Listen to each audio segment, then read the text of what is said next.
Hello सभी को, क्या हाल चाल है आपके। लेके आ गए हैं back weekend analysis for the Nifty, bank Nifty and कुछ आईटी सेक्टर का देख लेते हैं। क्या लगता है नेक्स्ट वीक कैसी क्या प्रोबेबिलिटी बन सकती है मार्केट में, तो हम देख लेते हैं। अगर मैं जैसा कि बात करूं, स्क्रीन पे सामने आपको निफ्टी का चार्ट दिख रहा होगा, डेली का चार्ट है निफ्टी का। यहाँ पे क्या लगता है निफ्टी पे, क्योंकि ओवरऑल क्या हुआ है, एक मार्केट में एक बढ़िया खासी रैली हुई है मार्केट में यहाँ से। हमें ऐसा लगता है कि यहाँ से अब एक रेंज में फंसा हुआ है मार्केट, तो जिस तरफ रेंज में तोड़ता है मार्केट, तो यहाँ से हमें एक फिर बहुत ही एक अच्छा खासा मूव देखने को मिल सकता है मार्केट में। अभी मैं बात करूँ तो निफ्टी बंद हुआ है 24,346 पॉइंट पे बंद हुआ है निफ्टी। अगर निफ्टी 24,200 24,175 अगर होल्ड कर जाता है इंट्राडे में, देन डेफिनेटली हमको यहाँ से फिर एक बढ़िया खासा बाउंस देखने को मिलेगा मार्केट में। और अभी according to the GIFT Nifty ऊपर ही बता रहा है 24,000, मतलब 100 पॉइंट का प्लस का गैप अप ही बता रहा है मार्केट में। अगर वहां से कोई फिर से कूल ऑफ आता है, बट ये जो लेवल आपको मैं बता रहा हूँ 24,175 24,200, अगर ये लेवल जब तक होल्ड है इंट्राडे में, तो हमें ऐसी कोई वीकनेस देखने को नहीं मिलेगी। बट उस लेवल को अगर तोड़ देता है तो हमें सीधा 24,000 का नया लेवल देखने को मिलता है। 24,000 और 23,850 का ही हमें को लेवल देखने को मिलता है नीचे पे, यहाँ पे फॉल आ सकता है। बट अगर मैं बात करूं ऊपर की, तो अगर 100 पॉइंट ऊपर भी खुल जाता है मार्केट, तो हमें यहाँ पे 24,500 24,600 एक रेजिस्टेंस के तौर पे देखने को मिलेगा। उसको क्रॉस करके सस्टेन करेगा तो ही अब यहाँ से हम 24,800 25,000 की तरफ भागेंगे। अदरवाइज क्या होगा, मार्केट में थोड़ा सा वोलेटिलिटी हाई है, ऊपर नीचे के दोनों के ट्रेड मिल रहे हैं। हमें क्या, दोनों तरफ अगर मान लो मार्केट रेजिस्टेंस के आसपास जाता है और वहां से कोई वीकनेस शो करता है, तो हमें शॉर्ट की अपॉर्चुनिटी भी दिखनी चाहिए। बट अगर सपोर्ट के आसपास आता है और कोई रिवर्सल दिखता है, तो हमें लॉन्ग की अपॉर्चुनिटी भी दिखनी चाहिए। मार्केट यहाँ पे वॉलेटाइल हो सकता है Monday Tuesday, according to the astrology market यहाँ पे वॉलेटाइल हो सकता है अभी मंडे ट्यूसडे को थोड़ा सा। और अगर मार्केट ने कोई भी वीकनेस दिखाई और अब की बार 24,800 का लेवल तोड़ा, सॉरी 23,800 का लेवल तोड़ा मार्केट ने, तो मार्केट में एक बहुत अच्छा खासा 500-600 पॉइंट का फॉल भी आ सकता है as a swing trading. But ऐसा अभी कोई संकेत नहीं है एक स्विंग शॉट का मार्केट में। बट एटलीस्ट मैं आपको बता देता हूं कि अगर 23,850 अब की बार टूटा और सस्टेन किया, देन डेफिनेटली हमको एक अच्छा खासा फॉल मार्केट में फिर देखने को मिल सकता है। देन अगर हम बात करें बैंक निफ्टी की, तो बैंक निफ्टी की अगर मैं बात करूं तो बैंक निफ्टी के लिए दो ही सपोर्ट इंपॉर्टेंट है। 54,700 54,500 के आसपास का सपोर्ट बैंक निफ्टी पे इंपॉर्टेंट है। यहाँ पे अगर बैंक निफ्टी आता है और कोई रिवर्सल के संकेत मिलते हैं, तो हम यहाँ पे लॉन्ग की अपॉर्चुनिटी देख सकते हैं एक बार।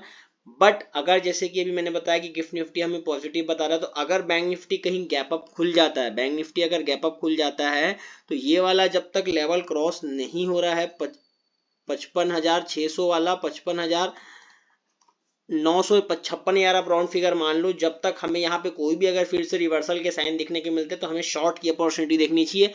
बट अगर मान लो मार्केट अभी तो क्या गैप अप बता रहा है, तो गैप अप के बाद अगर ऊपर चले जाता है, तो हमें डायरेक्टली लॉन्ग ना करके मार्केट में वहां पे कंफर्मेशन पे शॉर्ट की अपॉर्चुनिटी फाइंड करना चाहिए मार्केट में। एंड डेफिनेटली अगर नीचे आता है, तो हमारे पास सपोर्ट है दोनों 54,700, और उसके जस्ट उसके बाद तो सीधा फिर 500-600 पॉइंट का फॉल है बैंक निफ्टी में भी। और इसमें एक इंपॉर्टेंट चीज है कि बैंक निफ्टी अगर अब की बार 54,000 के नीचे सस्टेन किया, देन बैंक निफ्टी में बहुत एक बढ़िया 2,000 पॉइंट का भी फॉल आ सकता है as a swing perspective. But still not a confirmation कि हमें यहाँ पे शॉर्ट कर देना चाहिए। विदाउट कंफर्मेशन स्विंग के ट्रेड लेना इज रिस्की, बिकॉज यहाँ पे फिर रिस्क बहुत ज्यादा बढ़ जाता है। स्टिल एक इंट्राडे पर्सपेक्टिव से बैंक निफ्टी पे भी एक हमारा एक ट्रेड बन रहा है। अगर मैं बात करूँ निफ्टी आईटी की, निफ्टी आईटी पे क्या है कि निफ्टी आईटी कंपेरेटिवली स्ट्रांग है मार्केट में। बट निफ्टी आईटी पे ये जो एक ऊपर वाला जो एक स्विंग हाई है, ये बहुत ही एक इंपॉर्टेंट रेजिस्टेंस है मार्केट के लिए। बट स्टिल होप है कि एक यहाँ से अगर वापस आईटी पे अगर किसी वजह से हो सकता है बैंकिंग सेक्टर चले, आईटी पे थोड़ा सा फिर पुल बैक आया, तो 35,000 का लेवल जब तक आईटी सेक्टर पे सेफ है एक दो दिन में इंट्राडे पे इस वीक पे, देन डेफिनेटली आईटी यहाँ से फिर से बाउंस करेगा और आईटी स्ट्रांग ही रहेगा। बट अगर इस लेवल को ब्रीच कर जाता है, तो हमें फिर ये वाले जो गैप्स हैं ये वाले फिल होते देखने को मिल सकते हैं मार्केट में। बट जब तक उसके ऊपर है, 35,000 के ऊपर है, स्टिल रिवर्सल मिलता है, तो लॉन्ग टर्म रेट में एंट्री कर सकते हैं।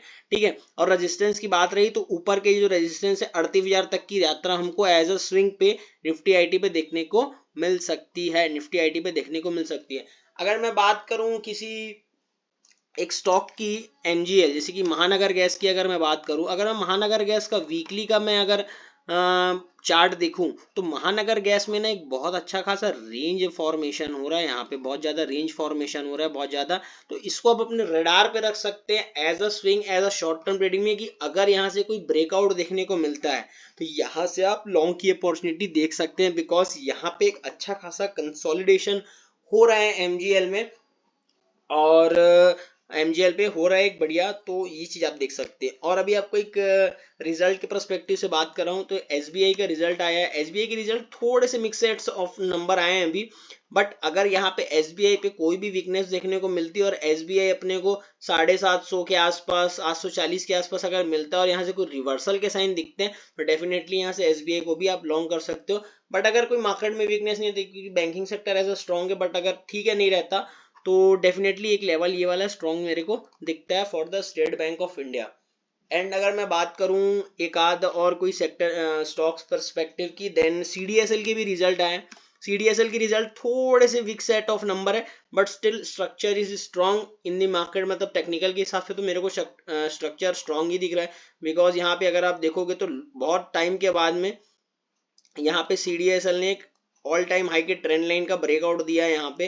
तो यहाँ पे स्ट्रक्चर सॉन्ग है, तो कोई भी वीकनेस अगर नीचे आती है मार्केट में, देन रिवर्सल अगर दिखता है तो यहाँ से सीडीएसएल को बिलोंग करते हैं। बट कंडीशन एक ही है कि रिवर्सल अगर दिखे तो ही लॉन्ग करना चाहिए, बिकॉज ये एक एफएनडो में आ चुका है अब सीडीएसएल। तो कभी कभी क्या होता है कि प्राइस में बहुत ज्यादा फॉल आ जाता है किसी भी रिजल्ट खराब होने के कारण। तो आप सीडीएसएल को भी देख सकते हो। इन द डिप में अगर कोई रिवर्सल के साइन देता है तो आप यहाँ पे वॉच कर सकते हो सीडीएसएल को। अगर मैं बात करूं कोई और एक स्टॉक की जो मुझे स्ट्रॉन्ग लग रहा है कंपेरेटिवली, सो अगर फर्स्ट ऑफ ऑल आपको मैं ये बोलूंगा कि चैनल को अगर आप आए हो तो चैनल को सब्सक्राइब करो एंड लाइक करो, वीडियो को शेयर करो वीडियो को, क्योंकि मैं आपको एक बढ़िया निफ्टी बैंक निफ्टी का पर्सपेक्टिव देता हूँ और कुछ स्टॉक्स जो मेरे को अच्छे दिखते हैं मेरे एनालिसिस के बाद में मैं आपको बताता हूँ। सो फॉर द पर्सपेक्टिव एक मेरे को स्टॉक और अच्छा लग रहा है यहाँ पे, जिसका नाम है, कैश मार्केट का स्टॉक है, एरिस एग्रो करके ये स्टॉक। इस स्टॉक ने एक बढ़िया खासा एक राउंडिंग बॉटम बना रहा है ये एरिस एग्रो, और ये कंपेरेटिवली एक रेंज में था और इस रेंज को ब्रेक करके निकल रही है। तो यहाँ पे मेरे को ये एक स्टॉक अच्छा लग रहा है फॉर द शॉर्ट टर्म पे यहाँ पे, कि भाई साहब यहाँ पे अगर मार्केट ने मेरे को सपोर्ट किया, मेरी मार्केट की ब्रेड अच्छी रही, तो जैसे ही इस पे मतलब अगर कोई वापस बाउंस आता है और ये निकालता है, यहाँ से मेरे को और अच्छा खासा रैली देखने को मिल सकता है। तो कंपैरेटिवली ये स्टॉक मेरे को काफी स्ट्रॉन्ग दिख रहा है, क्योंकि इसने पूरा बढ़िया खासा एक राउंडिंग बॉटम का स्ट्रक्चर बनाया है। यहाँ पे अगर आप देखोगे तो पूरा राउंडिंग बॉटम।